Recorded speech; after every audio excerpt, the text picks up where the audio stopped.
It's an early one. Who's going to give me the signal? Okay, good morning. Welcome to ALTLive. It's so wonderful to have you with us this morning. I hope you have a cup of coffee or tea and you're settled down at your desk or in your couch to watch us. We really appreciate you being here. Marek and Alla and I are excited to visit with you for a few minutes this morning, and we really would like this to be interactive. So please don't hesitate to jot a question right away, and put your cell phone on silent. Tom Seeley's just rang here in the studio, so that's a good lesson for all of us to turn our cell phones off.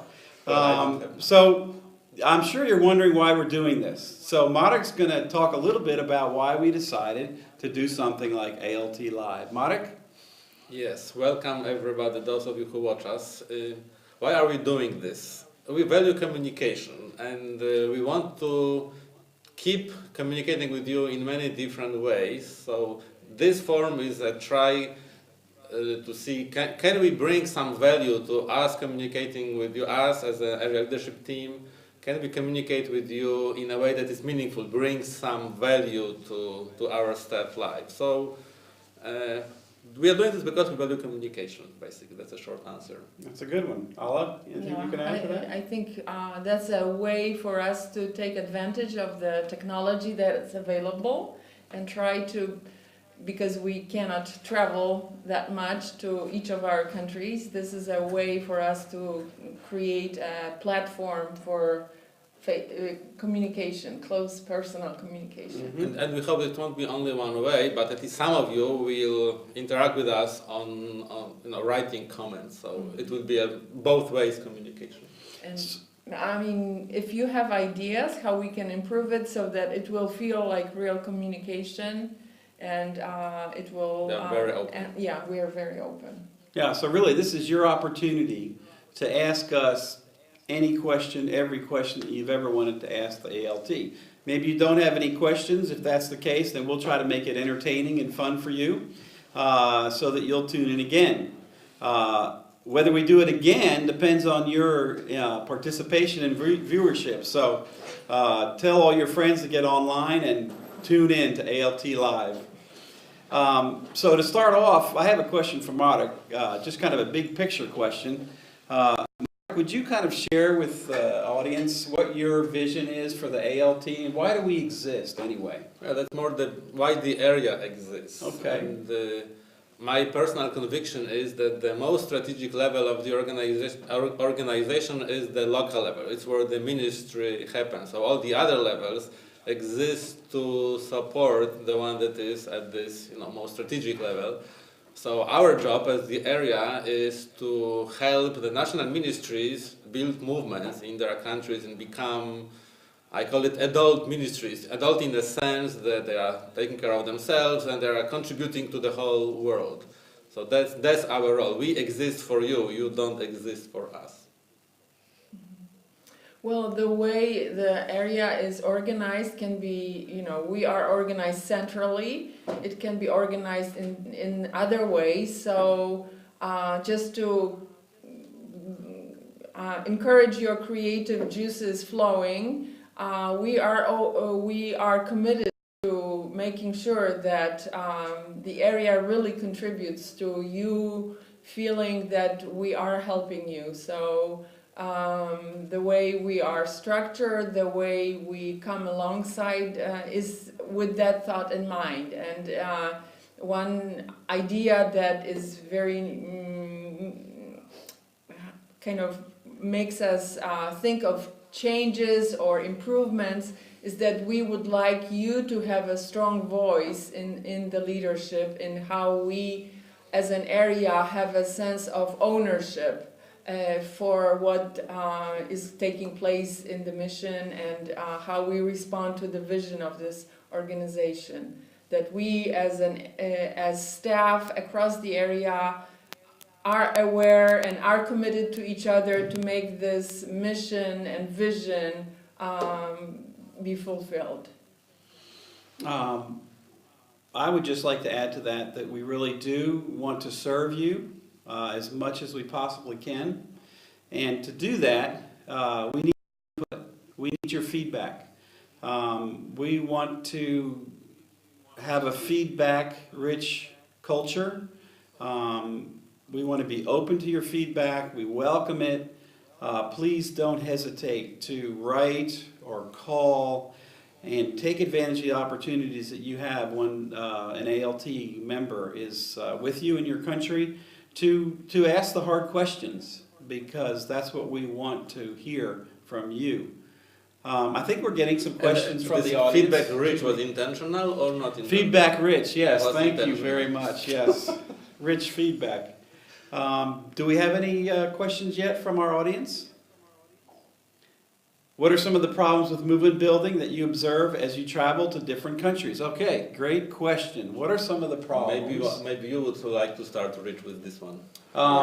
Yeah, so For leader impact. the question is, if you didn't hear it, what are some of the problems with movement building that we observe as we travel to different countries? As far as leader impact is concerned, most of you probably know that leader impact is new in most of our stage 2 countries. And developing a movement among adult leaders is quite a challenge. You have a lot of challenges that you don't necessarily have with the student ministry. People's availability, for example, people committed to their careers and trying to figure out how to have a family and be a parent and a spouse. So those are all challenges that we face as we talk about movement building among leaders. And we're discovering, I think, that the personal touch is more important than ever when we get out there into the real world with adult young professionals and executives. Those are the biggest challenges I think we face in leader impact. Mm-hmm. I would like to add something. Well, as I think about local teams, I know that the challenge is response rate, that it's not working the same way as it used to be in many of our countries. So in light of the response rate, the staff teams, I think the challenge is to coming up with new ways of doing things and having the freedom and courage to take time to seek the Lord, take time to really try out something new, even if it means a failure. Just having the eyes and ears open to coming up with other ways, not doing more of the same thing that doesn't work, but coming up with other ways. One of the topics that we are trying to fathom is, how do we really lead with information? What kind of information do we need to make a difference in how we function at the local level? Sometimes I remember myself being on a local team, how stressful it was when we had to fill out statistics, because those statistics didn't really feel helpful to shape my whatever I did in the field. So how do we really come up with the information that would shape our strategic plans, that would shape our functioning, our movement cycle, you know, how we do things? So for that you need time, take enough time. For that you need to take time seeking the Lord, because without Him we can do nothing. But also for that you need to have courage to try out something that hasn't been tried, even if it means that it is somebody else's idea, not my idea. Mm-hmm. Good. And one more thought that came to my mind, in addition to what was being shared, is connected with those 4 elements of movement building. You probably remember them. It's connection with the lost, and working with those who come to Christ, with follow-up, helping them to grow, life-changing discipleship, then multiplication of leaders, and the last one, generation of local resources. And when I'm thinking about problems with movement building and the local level, I think that this last one is pretty common in a lot of places in our area, and maybe it is connected with trust. Do we believe that God can provide funding for our movement 10 years from now, when it is led by volunteers, without us going to a different country, different location, with centrally led, raised funds. And I was very much surprised by something from the Old Testament, when the Ark of the Covenant was built and the whole temple was built. Not the temple, how is it called before it was the temple? The Tabernacle. Tabernacle, yes. That God, they were still on their journey from Egypt to the Promised Land. And so they were former slaves. And God told Moses to raise all the funding for building the tabernacle from all those slaves who were, walking from Egypt to the Promised Land. I thought, if it was right now, and we were those Israelites, we probably think, okay, what country we need to go to raise money to build this tabernacle? So we probably go to Egypt, because that was the richest country at that time.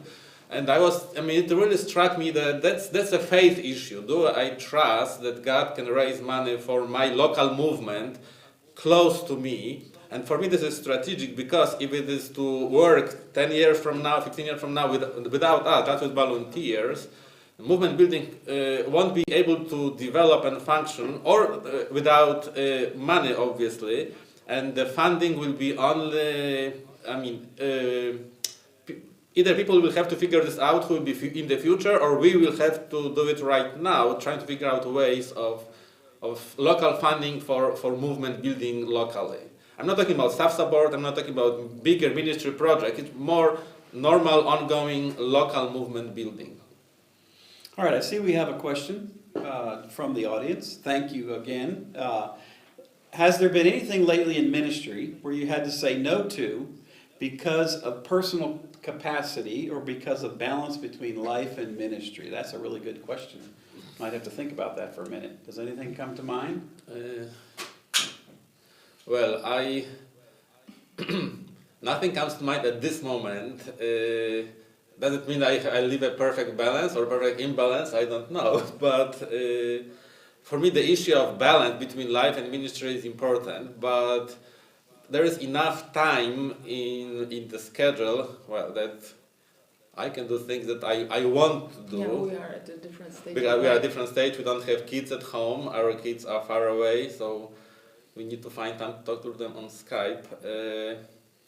I can say I believe there is no balance between life and ministry. You cannot say 50-50. But you definitely need time to recover and rest and make sure that you don't feel hurried inside. And in my campus years, I decided that my way of striking that sense of not being in a hurry and not running all the time was looking at the calendar, and there are some months where things are much slower, so having those months in mind and protecting those months as a time where I do things, catching up on my Bible study, catching up on going to the theater, all kinds of things that would give me a sense of rest and pleasure. So it was not necessarily on the weekly basis, even though there was a time where I needed time for myself. Sometimes it was on Sunday, sometimes it was in the middle of the week, but more in terms of how the momentum cycle was in the campus, in the students' lives. We adjusted, and January was that month for me, because in Poland at that time students were very preoccupied with studying for their exams. So January was from October through December. I was thinking, okay, January will be my month. Mm-hmm. Something came to my mind. It's not saying no to ministry, it's saying no to my wife. And that's I'm sure that's not fun. It is connected with the travel. This fall was very, very intensive, and I felt I traveled a lot, and Allah wanted to add one more trip that she's going to. She's going to Poland for the family reasons. She wanted for the weekend. She wanted for me to go with her, and I felt like the amount of travel I needed a month of no travel. And even though I would love to be in Poland, this is a place where I love to be. I thought that I need to take care of my own recovery needs, and not travel at one more time. This ministry year. So. I mean, she didn't mean that there is no balance. She believes in balance in the sense that you have to take care of yourself, not 50-50. But I guess nobody is saying that. Yeah, I think the question of travel is really for us the biggest question, because we truly believe that one of the most important things we can do is to be out there with you, to be in the countries that we're working with, the people that we're working with. And that's always the challenge. I could travel every week if I wanted to, but that would not be a good thing. I remember very clearly as a younger man when I had kids at home, and I had to say no many times to travel opportunities, because that's when it was a very intense time of parenting, and I wish I had said no more often. So if you're in that stage of life, that's what I would encourage you to do. Can I say something more? We have another question. Is this from the group? Okay. Wow, this is a long one. One of the leaders' role is being an agent of change. Change based on the evaluation of the reality, the needs that were discovered as a result, and the desire to contribute and make a difference. On the area level, what do you see as the basic needs, and what action steps do you want to take in order to produce change? Wow, who sent that question in, do you know? Viorica, thank you for that question. That is amazing. And I think Marek is the one to answer that one. Of course, with pleasure. I agree fully with Via about this, and I mean that's a reality that exists, and there is something that is kind of percolating in my mind these days. This is very much connected with this question. When maybe I will use illustration. Every illustration has limitations, so this one will have as well. But when a child is born, you take care of all the needs that the child has. Then the child grows, it's 5-10 years old, there is more and more independence. A child is 15 years old, they typically don't understand their parents at all, their parents don't understand them, and then it comes back, when they become adults, and they are responsible for themselves. And the parenting in each stage needs to be different, and using the methods that were used for a 15-year-old with 25-year-old would produce probably better results. And I was thinking about this, that in ministries in Eastern Europe, national ministries, at least the older ones, were born 25 years ago. And the area, if in this illustration it can be compared to a parent, the area had to help national ministries in certain way because that was the situation. And with the passing of time, I think our way of relating to national ministries should be modified, not because what we did in the past was wrong, it was good, it is just the times are changing and the ministries are being different. So right now I'm thinking about ways, how do we as an area relate to national ministries who are more mature, growing, and taking more ownership, to, in a way, help them be more connected with one another, more contributing to the world, and just giving more input in the area direction. So for me, this is an area where I really see a need for us to think deeper about this, just because of the reality being different now than it was, let's say, 10 years ago. Yeah, and as parents of adult children, we really see the benefit and the blessing of our children being able to stand on their own 2 feet and provide for themselves and make adult decisions.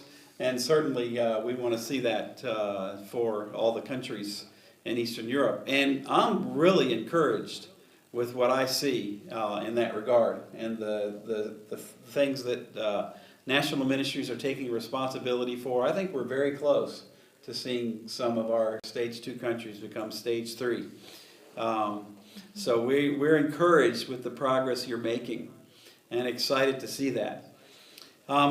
You know, one of the challenges that we've wrestled with at the area level is leadership. You probably heard about the Emerging Leaders Project and our desire to help develop the next generation of leaders. One of the challenges is we find that people are hesitant to move into leadership roles.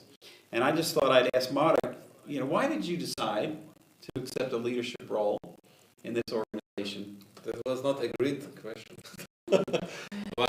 We like surprise questions. Basically, I mean, I very strongly believe in being in the center of God's will.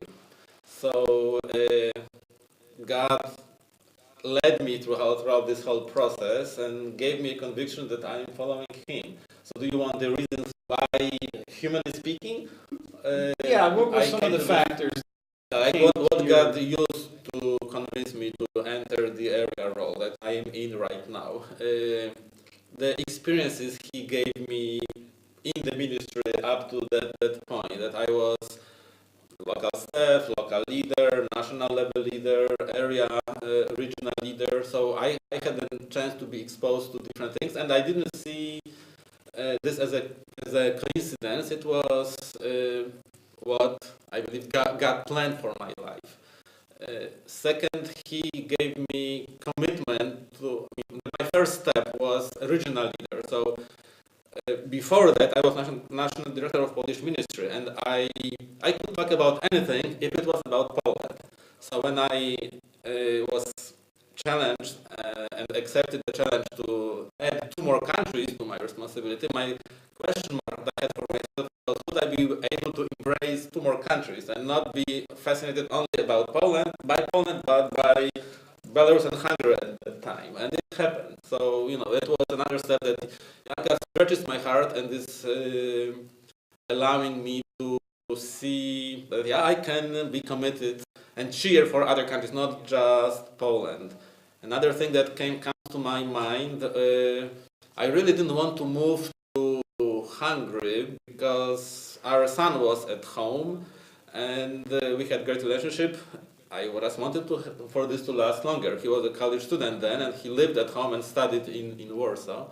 And a couple of days before my decision was due to Steve Douglas about accepting or not accepting this role, in my quiet time I had this passage about Abraham sacrificing, you know, his Isaac, and I took very personally at this particular moment that I have to be willing to let go of things that me because of what God is, you know, calling me to do, and there are bigger things than just family needs. So maybe those 3 would be the reasons that he used. Good. Did you want to say anything about that, Paula? Why you decided to accept the leadership role? Maybe go way back when it first happened. Yeah, one question that came to my mind that I couldn't just leave unanswered was that what other kinds of experiences would I need to feel adequate to accept the role? And so because of the different, I like to say that I was one of the first who joined staff, the first one to leave staff, and the first one. And in the time when I was out of staff, I really struggled with bitterness and saw very ugly sides of my own soul that made me be more, made me more humble and also more sympathetic to people's struggles. But one thing that was very helpful to me was the thought that if I take this role, my goal is not to prove myself as a great leader, that I have all the gifting, all the charisma, and all the, some kind of a hero. My goal would be to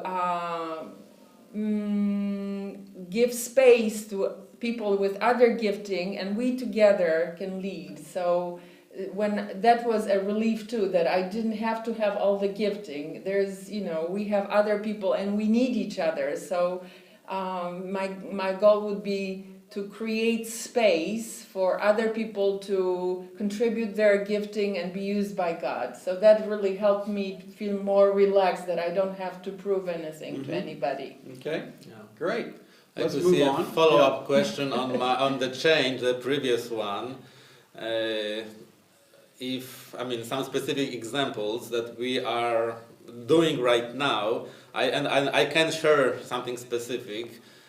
One of the ways that we would like to involve national level leaders in the lives of other national level leaders is going to take place in January, when a national director of the Polish ministry will start being a leader for the national director of the Hungarian ministry. So Zbyszek Masewicz agreed to be the director for Laci Baczyński, who is starting his role in January. And this is a way for us to try to involve experienced senior national level leaders, giving help and support, coaching to new ones entering their roles, as a way of flattening the organization and making the connection between the countries more natural in a way. And I personally believe these kind of things might be a win-win situation, because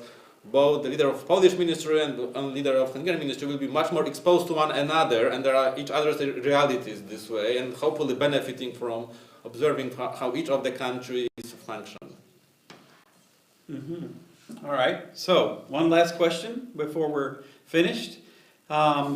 I guess the question has to do, what steps do we take personally and in the area for spiritual dependence? I was first so many times, maybe some of you would like to be first this time.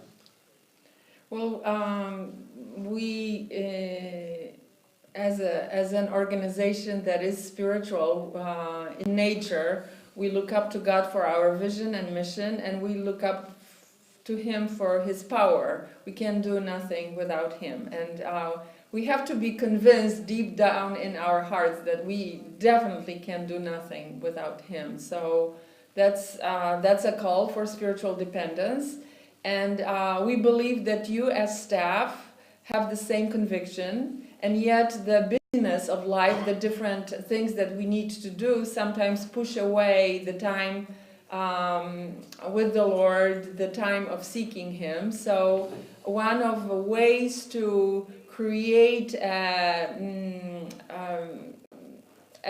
voice into our lives, to really take time to do that, is creating a role of spiritual dependence catalyst for the area. And Ryan Noltrick, who is also an IBTS team leader, he accepted that role because that's on his heart very much, and that would be one way of him trying to speak to our schedule, speak to our ways of doing it, so that we will take some steps towards it.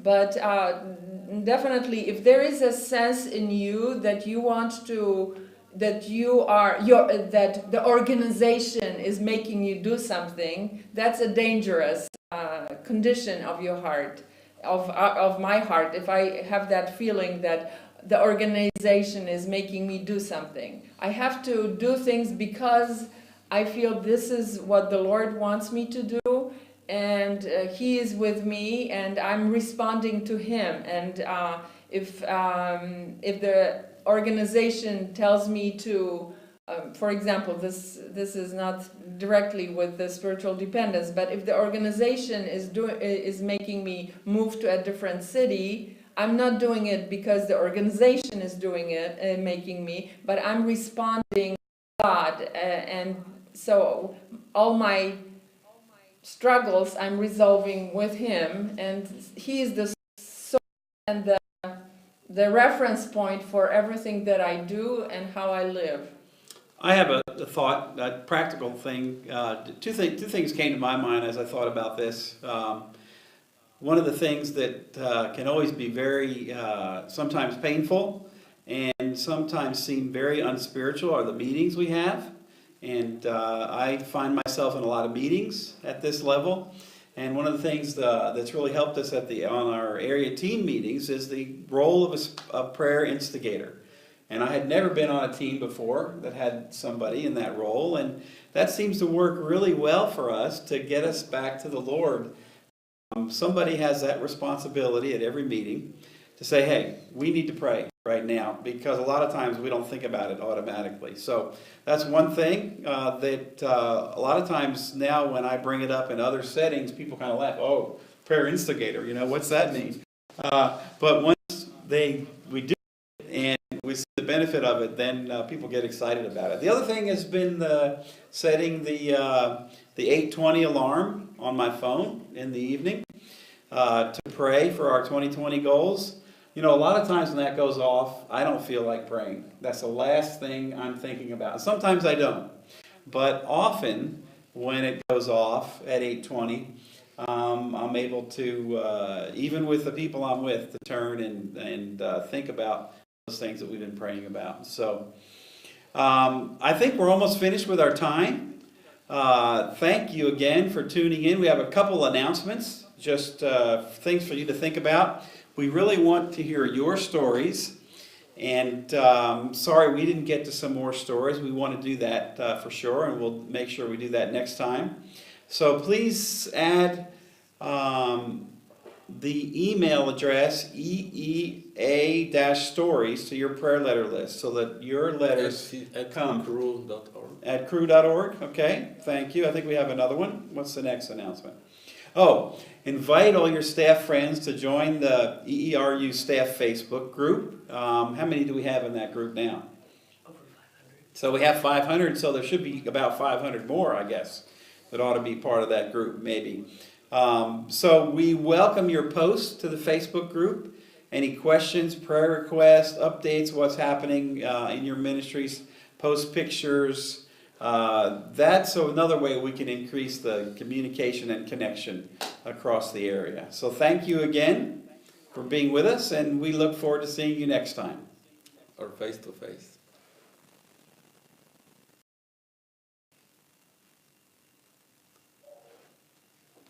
This awkward silence means Are we that off? we are done.